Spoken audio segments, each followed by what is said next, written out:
You want to know why every human registry on the breach list carries a black bar through it, why your reader lamp will refuse to arm when its eye falls on one of their hulls, and why the older officers will say nothing when you ask, only look at their hands.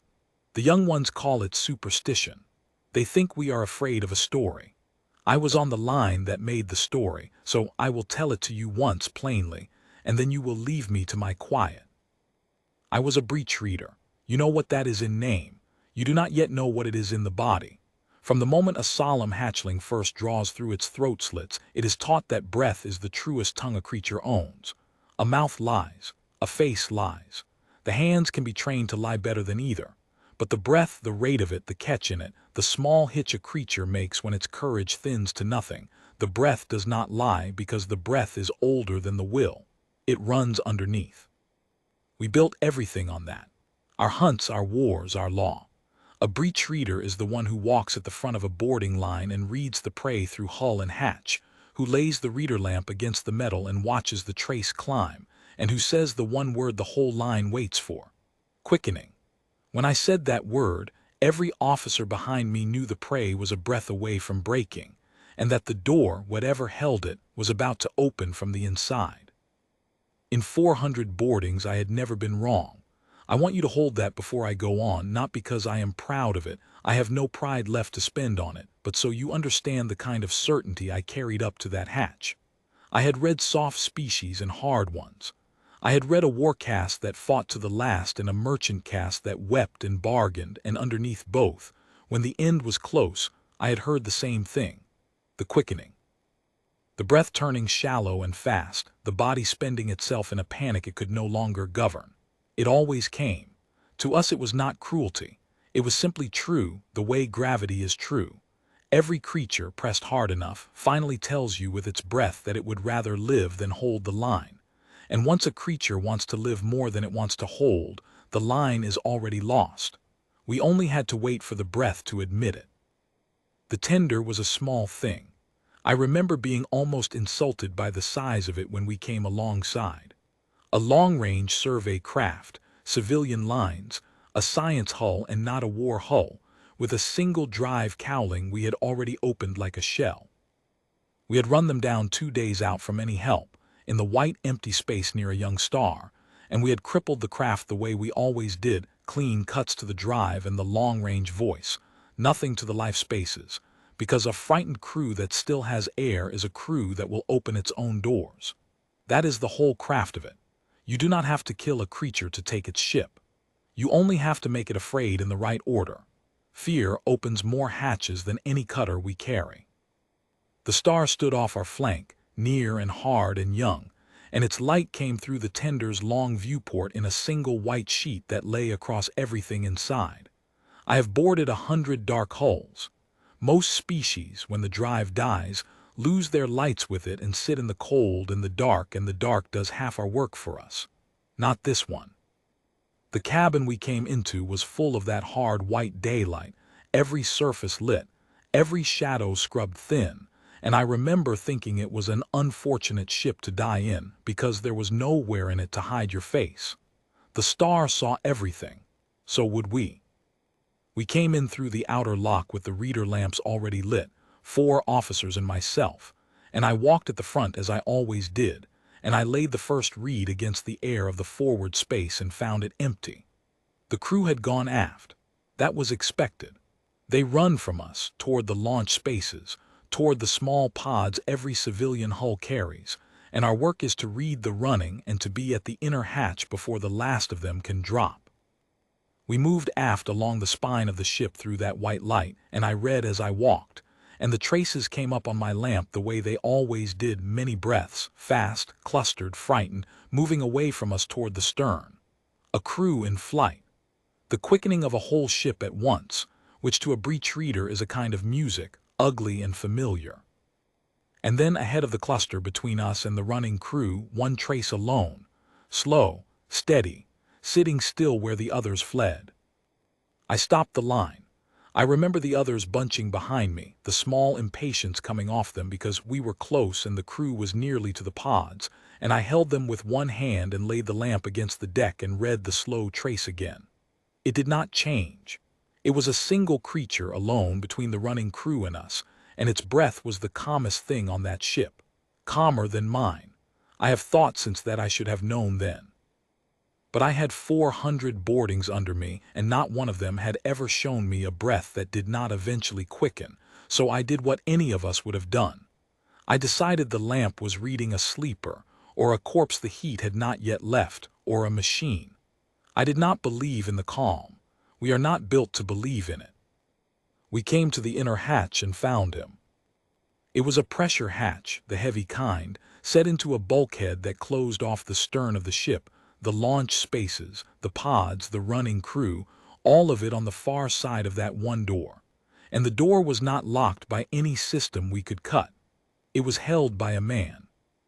He had set his back against the bulkhead beside the hatch and braced one boot on a stanchion and taken the manual seal bar in both hands, a long lever, the dead simple kind, the kind a ship carries precisely so that no failure of power can take the door away from the people inside, and he had thrown it home, and he was holding it there with the whole weight of his body. The cabin air on his side was gone. We could see that at once.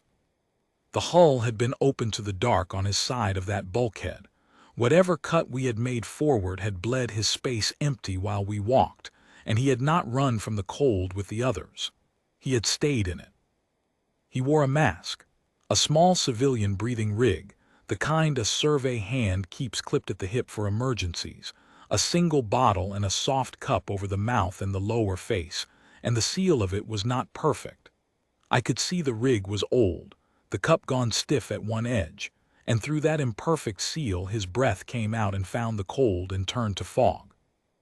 There was a gauge mounted on the bulkhead beside the hatch viewport, a round old analog dial under thick glass, the cabin's oxygen read, and its needle was pinned flat against the bottom of the scale. Empty. Dead.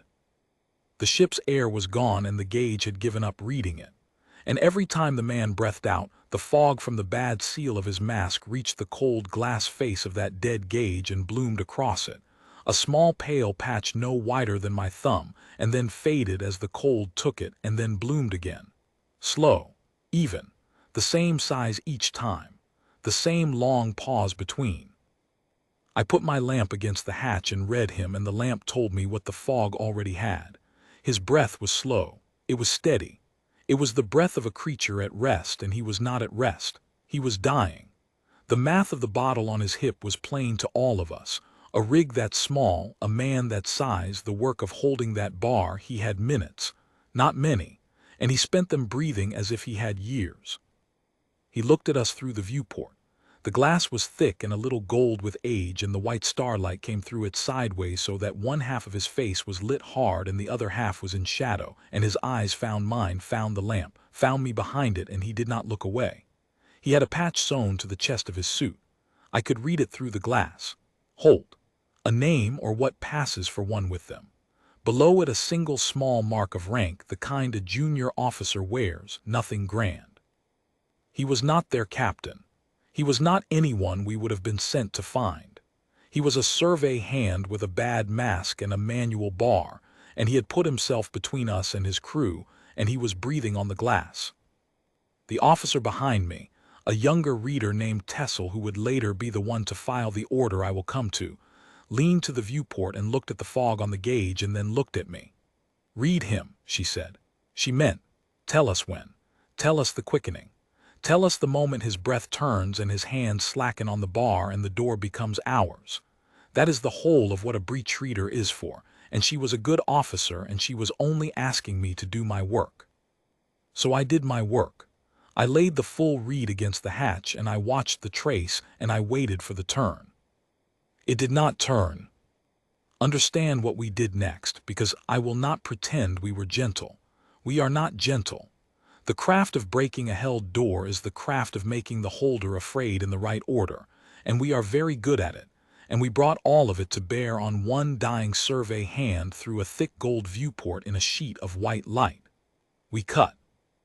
We took a hull cutter to the bulkhead beside him, near enough that the heat of it would have reached him through the metal, near enough that any creature with sense would understand we were a single seam away from coming through the wall and taking him from the side, and we let him watch the line of it crawl. A creature that believes the wall beside it is about to open will quicken. They always do. The body cannot help it. The breath runs ahead of the will and tells you the truth. I watched the gauge. The fog bloomed, faded, bloomed, the same size, the same pause. He had turned his head once to look at the cutting and then turned it back to us, and his breath had not changed at all. We brought the second pressure. We made him understand he was alone. We had a voice throw, a thing that carries our speech through hull and into the air on the far side as a flat pressure the prey feels more than hears, and Tessel used it, and we told him the truth, which is always the cruelest thing we carry. We told him his crew would not make it.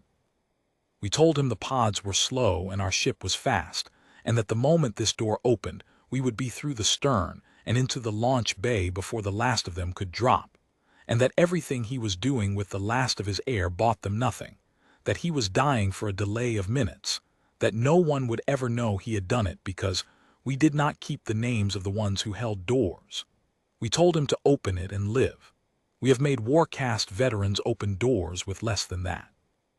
A creature can hold a bar against a cutter. It is much harder to hold it against the belief that the holding is for nothing. I watched the gauge.